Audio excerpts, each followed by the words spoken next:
دوستان عزیز سلام، در خدمتتون هستیم با جلسه اول از دوره آموزش مقدماتی تحلیل فاندامنتال. تو این جلسه با مقدمه موضوعات تحلیل فاندامنتال در خدمتتون هستیم و به بیان این که چرا باید فاندامنتال رو باهاش آشنا بشیم، اهداف دوره چیه و یه سری توضیحات تکمیلی. ادامه ویدیو رو با بنده همراه باشین.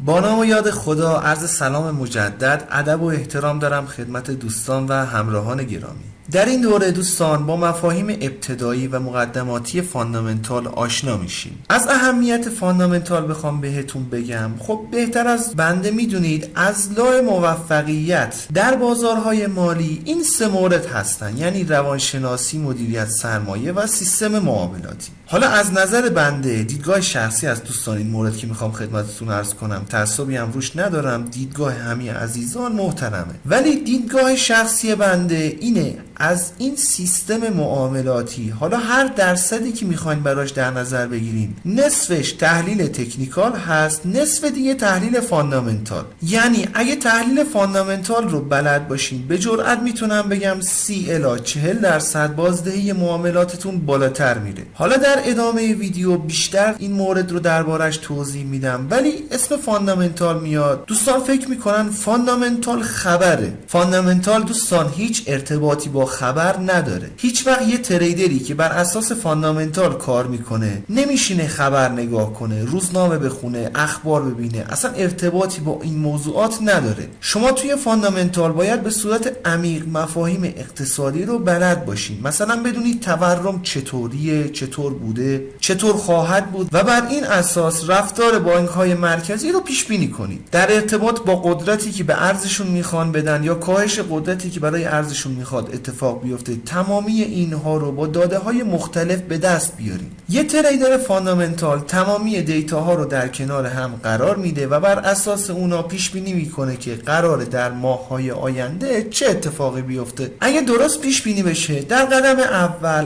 قبل از اینکه داده خاصی منتشر بشه، ما در جهت اون داده میتونیم ترید بزنیم. در هنگام خبر باز میتونیم سیو سود کنیم یا حالا مسائل دیگه. بعدش هم که دیگه روند کلی مارکت رو میتونیم بررسی کنیم.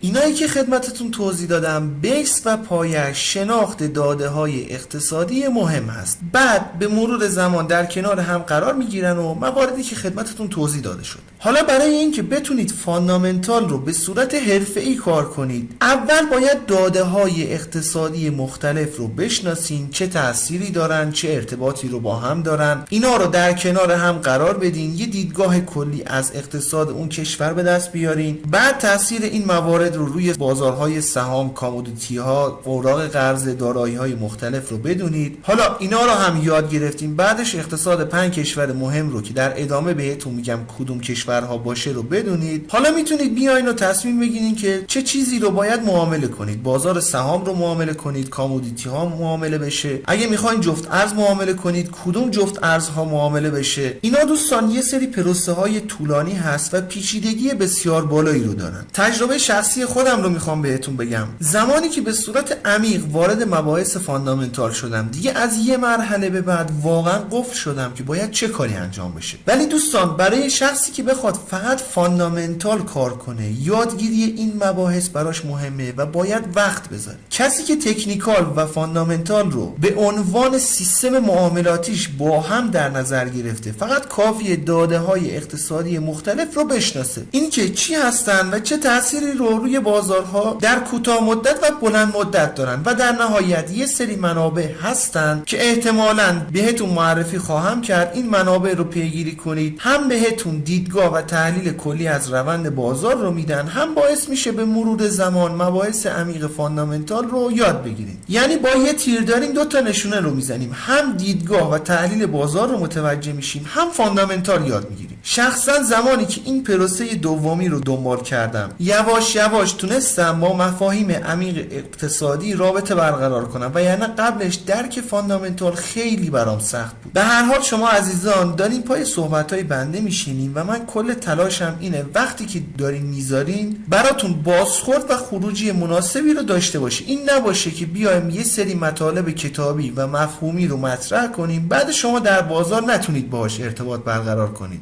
توی این دوره دوستان پیش نیاز فاندامنتال یعنی یادگیری داده ها و شاخص های اقتصادی مهم ایالات متحده آمریکا رو با هم بررسی میکنیم. حالا چرا آمریکا؟ دلیلش رو جلوتر خدمتتون توضیح میدم. بنابراین داده های مختلف رو در وهله اول با هم یاد میگیریم. این چشم انداز دوره هست که قطعاً دنبالش میکنیم. حالا در ادامه برای اینکه با مفاهیم مختلف به صورت عملی هم آشنا بشین احتمال داره یه سری تحلیل هایی رو به صورت هفتگی یا ماهیانه قرار بدیم. احتمال داره هنوز تصمیم قطعی براش نگرفتم. پس از این دوره مقدماتی در یک دوره دیگه منابعی رو بهتون معرفی میکنم که میتونه برای ادامه راه خیلی بهتون کمک میکنه. بعد وارد مباحث عمیق تر میشیم و روندها و چرخه ها و ارتباط بین شاخص ها رو بررسی میکنیم. در نهایت هم فاندامنتال پیشرفته تر رو پیگیری میکنیم که به صورت تخصصی روی بازارهای مختلف تمرکز دارن. تمامی این موارد دوستان فاندامنتال مقدماتی که قطعا تا آخر جلو میبریم، این که تحلیل ها قرار داده بشه یا نه، فاندامنتال پیشرفته رو پیگیری کنیم یا نه، اینا دیگه بستگی به بازخورد مطالب داره. اگر ببینیم که افراد نسبتا زیادی از دوستانمون ویدیوها رو پیگیری میکنن، مباحث فاندامنتال رو به صورت پیشرفته تر ادامه میدیم. وگرنه سورس و منابع رو در انتها بهتون میگم که از کجا پیگیری کنید. خودتون با مطالعه و پیگیری میتونید به مباحث مسلط بشین. در نتیجه فاندامنتال پیشرفته رو هم اگر ببینیم یه درصد خاصی از افراد کانال بهش توجه میکنن ادامه میدیم، وگرنه میریم سراغ مطالب تحلیل تکنیکال پیشرفته تر. بنابراین در حال حاضر که دارم این ویدیو رو ضبط میکنم معلوم نیست که به این حوزه ها ما بپردازیم یا نه، ولی این قول رو بهتون میدم اگر واردش نشدیم در پایان دوره یا اواسط دوره بهترین منابع رو بهتون معرفی کنم که میتونه در این راه بهتون کمک کنه. بعد خودتون مراجعه کنید و به سادگی میتونید فاندامنتال رو ادامه بدید.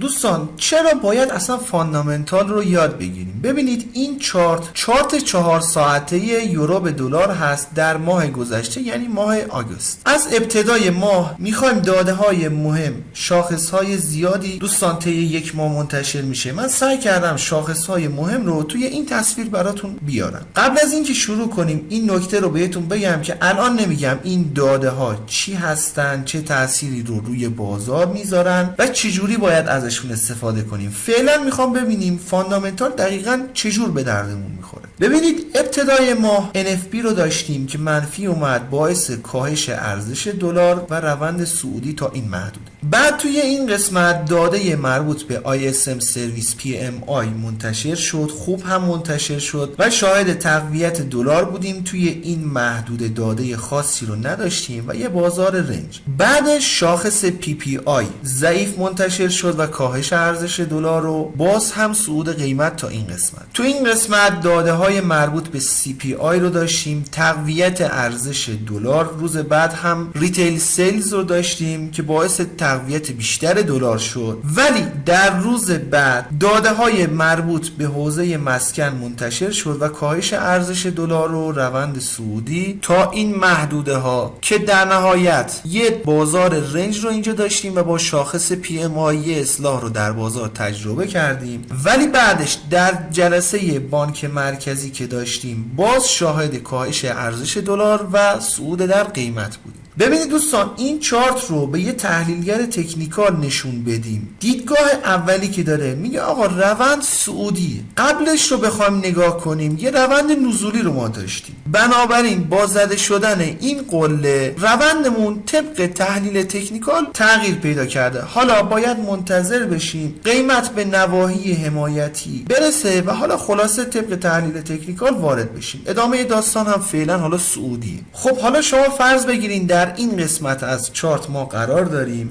باز هم توی این قسمت به فکر روند صعودی هستیم با این کندل نزولی که قدرتش از 10 الی 15 تا حتی بیشتر، مثلا 50 کندل گذشته بیشتر بوده. قطعا همچین دیدگاهی رو نخواهید داشت. اینجا که داده های مربوط به حوزه مسکن منتشر شده، اگه تحلیل فاندامنتال بلد نباشین، تاثیر داده های مسکن رو بلد نباشین، تا زده شدن این صف قاعدتا هیچ اقدامی نباید انجام بدید. حالا این سقف زده شد. بعد از زده شدن این سقف شما یه پولبک درست حسابی توی این مناطق مشاهده میکنید که بر اساس تحلیل تکنیکال بخواید وارد بشین. اگه بخواید بر اساس تحلیل تکنیکال وارد بشین باعث میشه این روند رو دوستان از دست بدین، ولی فاندامنتال رو بلد باشین. با دیدن این داده مهم دیگه منتظر شکست این سقف نمیمونید. میدونید کاهش ارزش دلار رو داریم، بر اساس تحلیل تکنیکال میخوایم وارد بشیم دیگه. یه فیبوناچی میاریم و از این سقف تا به طور مثال به این کف ما یه فیبوناچی ترسیم میکنیم. حالا توی این روند اصلاحی میبینیم که بله قیمت اومده بین لول های 50 و 61 و 8 بین این لول ها گیر افتاده. حالا فاندامنتال توی این قسمت میگه صعودیه،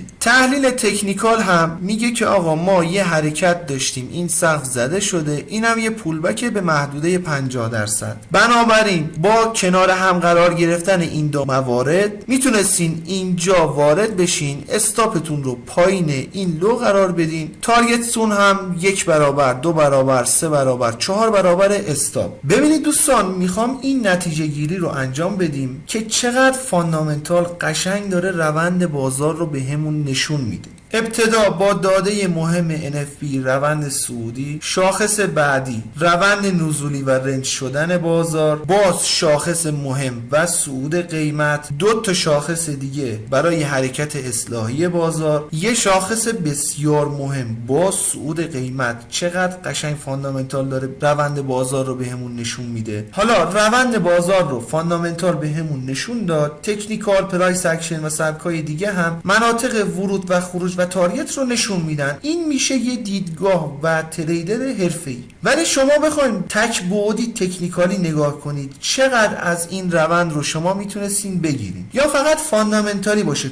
کجا باید ورود و خروج داشته باشیم. همه اینا در کنار هم باعث میشه شما به یک تحلیلگر و تریدر حرفه‌ای تبدیل بشین. ولی به تنهایی بازدهی کارتون میاد پایین. فاندامنتال دوستان داره بهمون چشمانداز و جهت حرکت قیمت رو نشون میده. حالا سوال اینه چرا باید از چنین چیزی ما غافل بشیم؟ البته این نکته رو هم خدمتتون عرض کنم که این تحرکات دوستان فقط در راستای شاخصهای مربوط به دلار آمریکا هست. ما داریم جفت ارز رو بررسی میکنیم، بنابراین شاخصهای اتحادیه اروپا هم قطعا در این تحرکات نقش داشتن، ولی شاخصهای آمریکا برامون مهمتره. شاید بپرسید چرا؟ دلیلش رو در اسلاید بعدی توضیح میدم.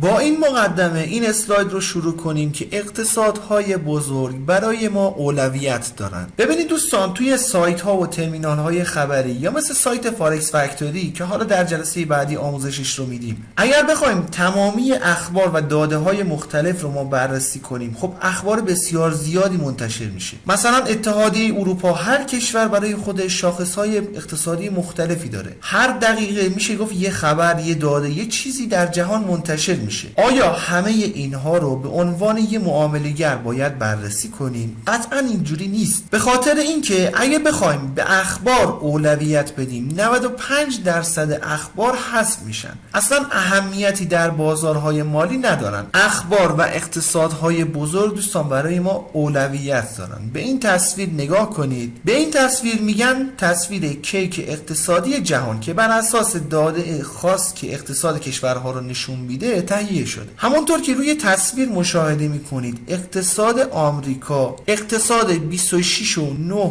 تریلیون دلار بزرگترین اقتصاد جهان است. اقتصاد چین بعدش با 19.4 تریلیون دلار اقتصاد بعدی هست. اقتصاد ژاپن سومین اقتصاد بزرگ دنیا هست. بعدش میشه اقتصاد آلمان با 4.3 تریلیون دلار. اقتصاد انگلستان 3.2 تریلیون دلار. بعدش میشه اقتصاد هند و به ترتیب اقتصادها دسته بندی میشن. حالا توی این تصویر دوستان یه سری کشورها هستن که سهم قابل توجهی رو در اقتصاد دنیا دارن دنبال میکنن. نکته اینجاست که به طور مثال یه خبر مثلا از آرژانتین بیاد آیا روی اقتصاد جهانی تاثیر داره؟ قطعا خیر. مثلا خبر از مصر میاد تاثیر داره؟ نه. حالا کدوم اقتصادها برامون اهمیت داره؟ اول آمریکا، بعدش چین، بعد ژاپن، آلمان، انگلستان، هند، فرانسه، کانادا، ایتالیا و حالا الی آخر.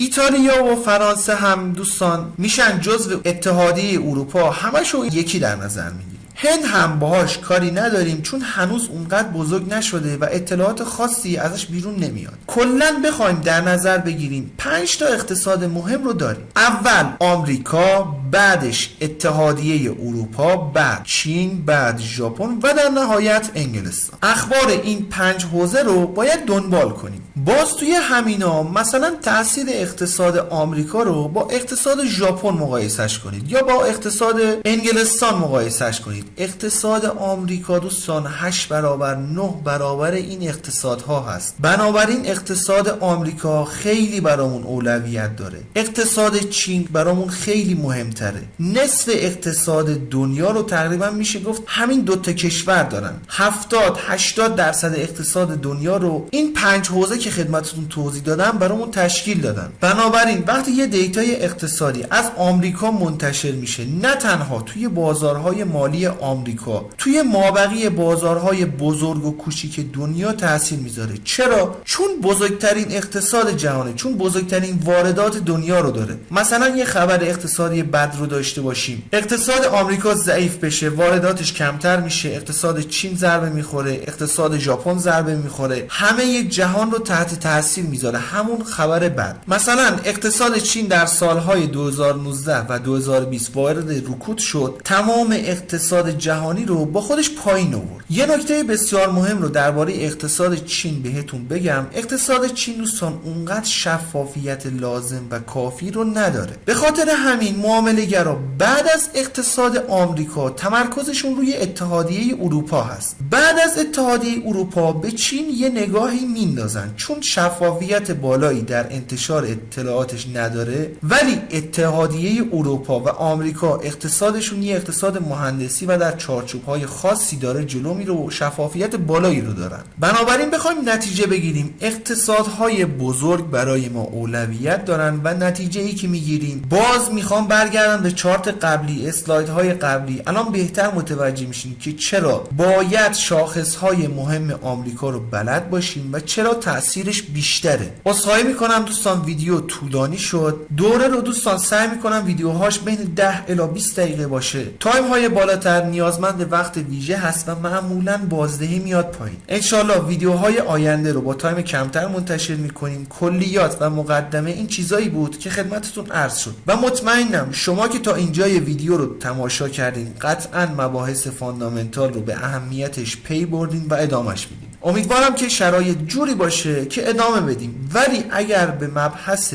فاندامنتال پیشرفته وارد نشدیم اصلا نگران نباشین. سورس ها و منابعی که برای یادگیری نیاز دارین رو حتما بهتون میگم. انشالله که براتون مفید باشه. رو قله میبینم دوست من.